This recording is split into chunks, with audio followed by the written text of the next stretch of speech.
For our next following mystery, or our following next mystery, for those of you keeping track, a deck of cards and the help of a gentleman from the audience here, I would like to show you that you have untapped mental powers. You can see the future.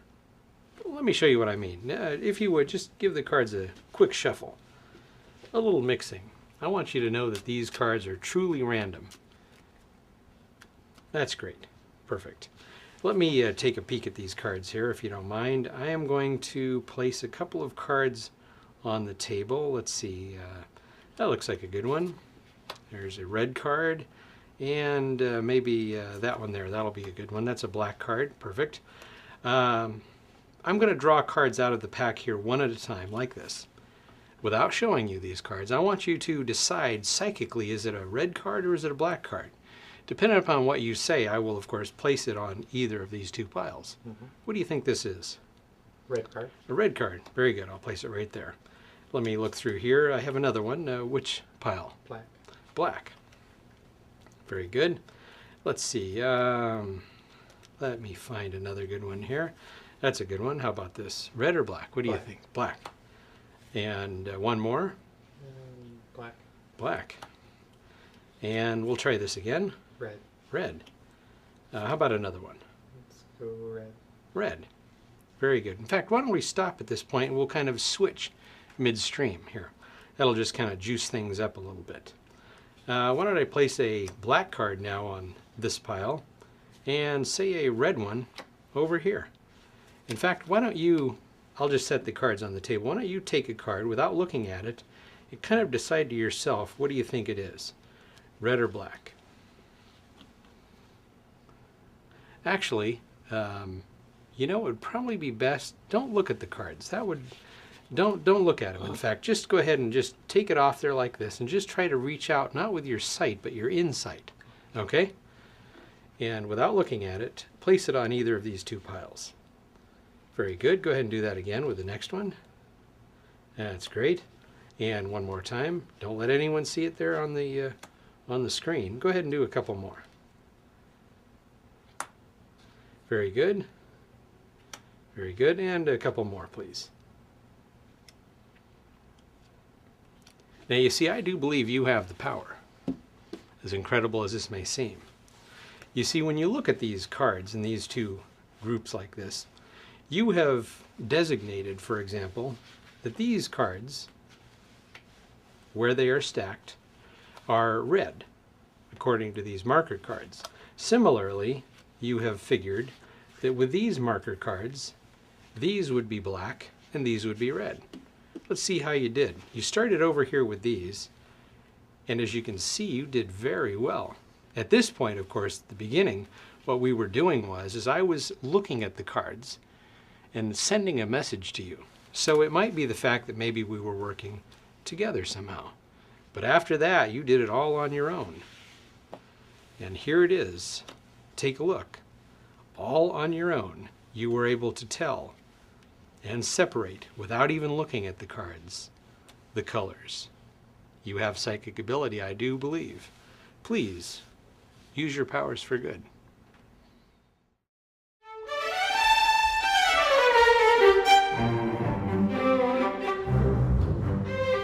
Please use your powers for good.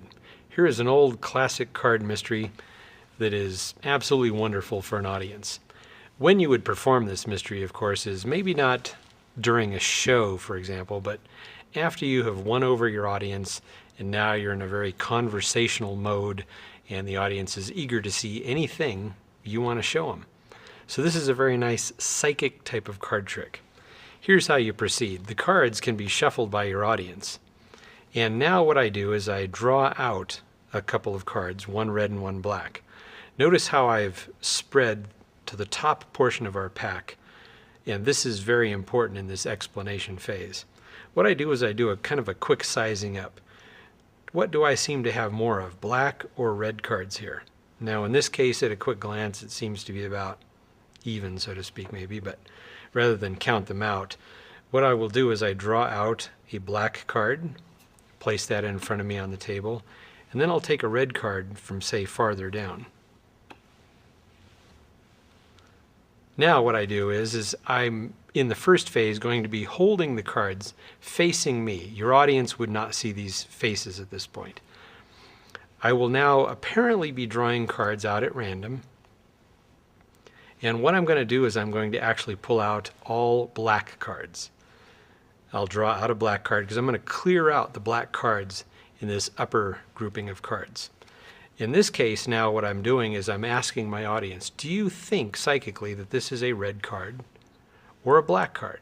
I will place this card on top of either of these, whichever you signify. So let's say they say black. Okay, that works fine. Now remember, this is a black card going on to this black pile. So later on, this is the pile that you do not have to switch. This one you will have to do the switch on. You continue on. I just keep pulling out black cards. And the audience will keep saying either red or black. It doesn't matter what they say. What do you think it is? Now, this is where you have to act it up and act as though you're really putting on the psychic power, so to speak. I'm sending you the special signal here, whether you think it's red or black. Notice as I'm doing this, and they are calling out red or black, I am actually thinning all the black cards out of the top of the deck. This is very important. Remember, I'm putting them wherever the audience signifies. Once I have cleared out quite a number of them, and there's 4, 8, 9, 10, 11, 12. Let me clear one more out. Once I have done that, I now turn the pack over and I tell my audience that we're going to shift gears a little bit. Now what I do is I push these cards onto the pile so those cards below are relatively hidden. And now I say we'll switch. I will place a red card now here on top, and a black card goes over here. So we have now kind of switched midstream.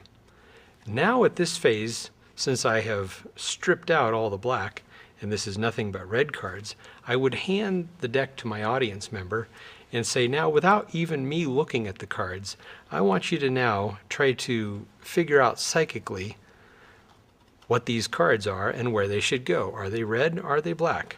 So your audience will do this. If they go too fast, slow them down because you don't want them to run through the entire pack. You just let them go a little bit here. And once they've done no more than about 12 cards, have them stop. You take the rest of the deck and just place it off to the side. Now remember over here, these are actually black cards in one of the piles, not this one.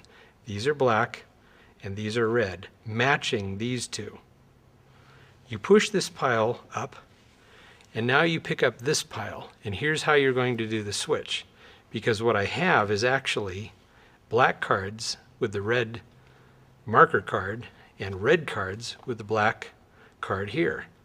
So now as I separate these in my hands, like this, I would put the 2 on top and place this down, or keep it in my right hand rather, and I would take the ace and talk about, we had separated the cards red and black. Now, when you do this, really, this is not the card I want to switch. As I gesture and talk for a moment, I replace that bottom card on top and place this off to the side, scooping this up. That red one goes there, this black one goes here. We now have somewhat of a consistency. I have made my little switch presentationally. I am now ready to show that the audience's psychic powers are extremely clean and that all of these cards, of course, match. Now, for dramatic purposes, as you turn these over, turn them over one at a time like this to let the impact really sink in. And of course, you gesture here once again, and in this other pile, where all you had to do was switch one card from the end of the pack to the other, and these match perfectly. So there you have a very nice psychic card revelation. Your audience has apparently done all the work so that they get the pat on the back. It shows the psychic ability that they have.